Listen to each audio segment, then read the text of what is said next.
Ooh, chicken. Must eat. Need money. Any means necessary. Yoink! Everyone has their own favorite recipe for fried chicken, and when it comes to chicken fingers, there is one name that stands above the rest. Here are the top 10 untold truths of Raising Cane's chicken fingers. Certainly does look delicious. The Caniacs, the world's best fans. I'm your #1 fan! You may know some die-hard Taco Bell, McDonald's, or even Starbucks fans. If you ever thought that these fast food fans may be pushing the envelope in terms of their quick service appreciation, then stay far away from any Raising Cane's fans. I am your biggest fan. Buddy?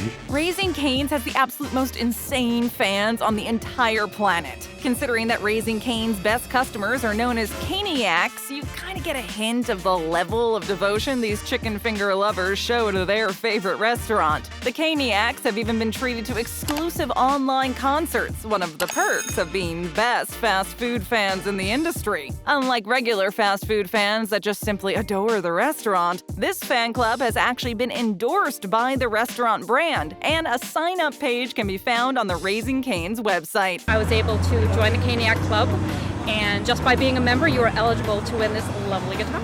Considering that you'll receive a free combo just for signing up, it's no wonder this fan club is filled with so much love and appreciation. Classic Cane's dipping sauce. What's in the sauce? What's in the sauce? Sorry, man, I can't tell you that. Besides the delicious, tender, flaky original chicken, which is fantastic, what else is worth trying at Raising Cane's? There are those who argue that some of the side dishes are the best part of the experience. This may depend on how much you love Southern fried food with all the fixings. Instead of focusing on hundreds of options while trying to please everyone, founder Todd Graves wisely decided to focus on only a few crowd-pleasing sides that were unlikely to be too polarizing. Graves wanted the chicken to be all-inclusive, meaning that anyone could partake in the devouring of a delicious Cane's box combo. He focused on side options like crinkle-cut fries, Texas toast, and coleslaw. And that's pretty much the whole menu. So what is it about this restaurant that makes it so amazing?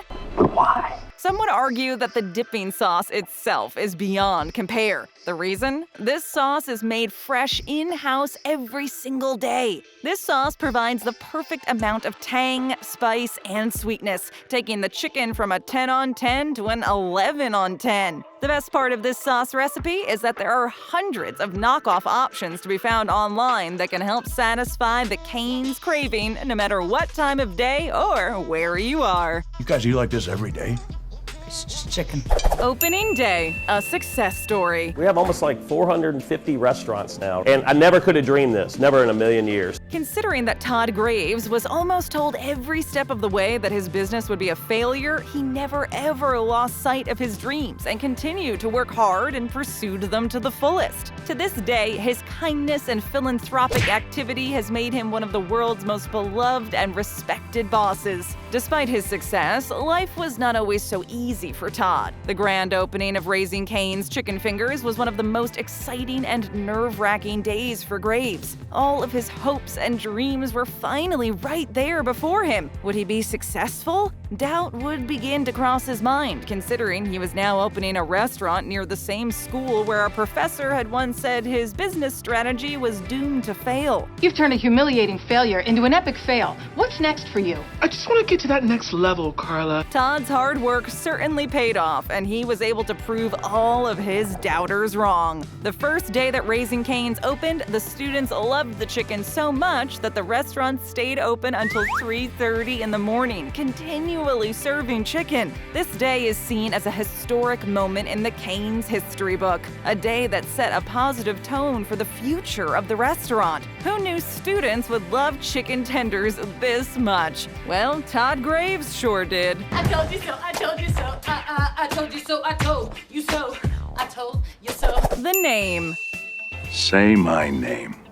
Raising Cane's may not necessarily immediately bring images of chicken tenders to mind. The name itself does not necessarily sound like a fast food restaurant. but perhaps more like a dog food brand. There's a good reason for this. In the early days of the restaurant, work days were long and tiring for the tight crew of close friends who would help Todd Graves build the first location. Todd originally developed the idea for Raising Cane's in a surprising way. During the final years of his education, Todd was asked to design a business plan that would be deemed successful. Not only was he ridiculed by some professors and peers, but when he decided to actually go through with his plan, even the bank had no faith that Todd could turn chicken tenders into a multi-million-dollar business. I think. But Kane, Todd's dog, may have saved the restaurant before it ever even opened. Having originally picked the name Sockeyes, Graves felt something just wasn't quite right. After his lovely pooch continued to lounge about during the construction phase, it occurred to Graves that there was only one true name appropriate. So he named the restaurant Raising Cane's Chicken Fingers after his beloved pet. This is the best Kentucky Fried Chicken I ever had. Talk about an honor. The story behind the mothership. This mothership to make it a really cool place. Anyone who has ever opened a restaurant or been involved in the process knows that it's incredibly difficult work. It's not for the faint of heart. After already working non-stop in order to secure the funds to open the first Raising Cane's, Todd Graves understood his hard work had only just begun. After purchasing the first location for the original Raising Cane's, Graves and a team of friends got to work on the demolition and renovations of the building at the entrance of Louisiana State University. Upon ripping apart one of the walls inside the building, Graves was absolutely shocked at what he discovered underneath the exposed brick. Hiding in plain sight was the beautiful sign for the original bakery. I can smell cocoa butter and fried chicken at the same time.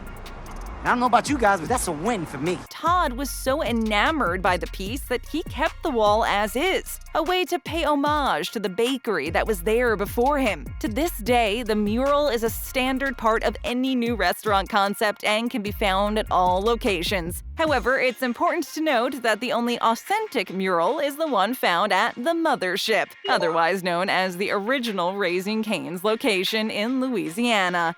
Oh my God, get this child some food, quick! Chicken wings. Raising Cane's merchandise line. What are those? Not only does Raising Cane's Chicken Fingers offer you some of the best Southern-style food in all of the United States, but they're also serving up some super cool apparel as well. The Raising Cane's brand has become so popular and so loved that people not only want to support them by eating lunch at the restaurant, but also by wearing Cane's cute little face wherever they go. Picking a golden Labrador as the face of the franchise means that designing merchandise for the brand has got to be crazy fun. The designs are completely adorable, and anyone who loves dogs or chicken fingers would be happy to sport any of the items on the website. The clothing itself is fun and features designs for everyone. From dad to baby. Despite the clothing featuring cute and fun designs, the accessories are the true prize when it comes to Cane's line of gear. The website features everything from Raising Cane's notebooks and lip glosses to towels and beer cozies. The original Kane definitely did not know that he would one day be as famous as he is now. Chicken, chicken, chicken! If you love Raising Cane's and consider yourself a Caniac, then you absolutely should check out this amazing merch next time you need a little shopping treat. Kane, Kane 2, and Kane 3. Oh, today we saw a junkyard dog attacking the bones of a rotisserie chicken. Kane the dog is the beloved mascot of the Raising Cane's brand. I mean, who wouldn't love a lab with such a cute face? Despite fans' love of Kane the dog, those with a sense of time probably won't be surprised to learn that the original Kane passed away many years ago. The family's love for Kane was unrivaled, and sometime after the loss, the family welcomed a new female yellow lab, Kane 2. The wonderful dog worked as a service animal and dedicated her life to being the best dog possible. Good dog. Currently, the face of the company is known as Kane 3, and it's easy to say that each Kane has been just as cute, cuddly, and courageous as their precious namesake. Talk about a royal line of canines. Wow. What's in a name? Say my name 3 times.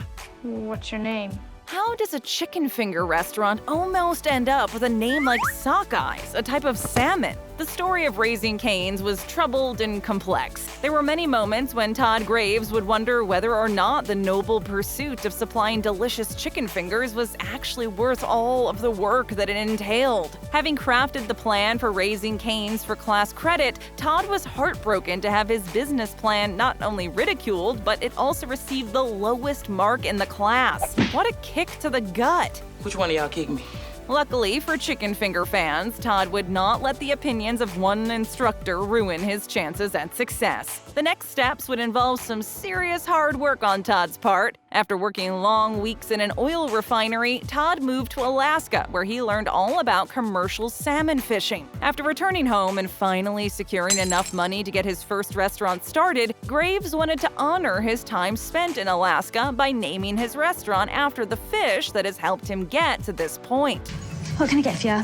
We're both having the fish fingers and beans, please. I can't let you order that. Imagine what it would have been like if we were all looking for that amazing sockeyes dipping sauce instead of Cane's Famous.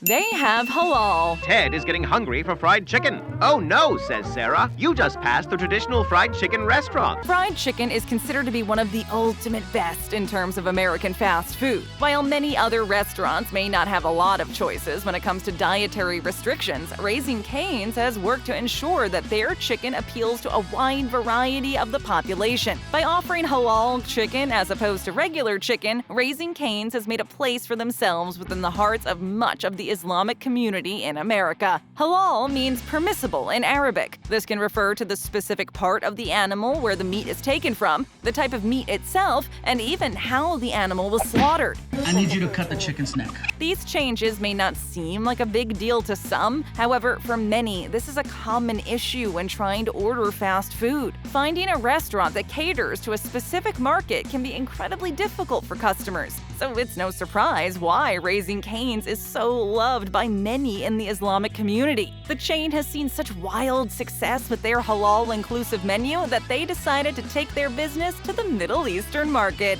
Due to the success of their halal preparation process, in 2018, Raising Cane's announced they would be adding 80 more locations in different Middle Eastern countries. I'm gonna get some chicken. I can't wait. Champions of the pandemic. If that's the case, give me $100,000 in chips. Let me have a Diet Pepsi and some hot wings. The last year has been one of the toughest years for business on record. As the pandemic circles the world, restaurants are forced to continually make difficult decisions regarding costs and closures. Raising Cane's has not been immune to some of the worst hardships that restaurants have had to face, and yet the owner, Todd Graves, refused to let his employees suffer for his benefit. While many restaurants have witnessed executives making more money while employees are being laid off left, right, and center, both Graves and CEO AJ Kumaran refused to take salaries during this time in order to help guarantee that their employees were taken care of first. This is our promise to you. The company is also helping to create personal protective equipment, PPE, in locations that were unable to keep doors open. In the few Raising Cane's locations that didn't have a drive-thru or couldn't operate safely, Graves has kept employees staffed by paying for them to make masks while the restaurants are closed. When you consider that we're talking about a fried chicken chain, it's kind of amazing to see. Finally, despite Raising Cane's losing approximately 25% of sales this year, the company is continuing to make financial donations in order to help fight the pandemic.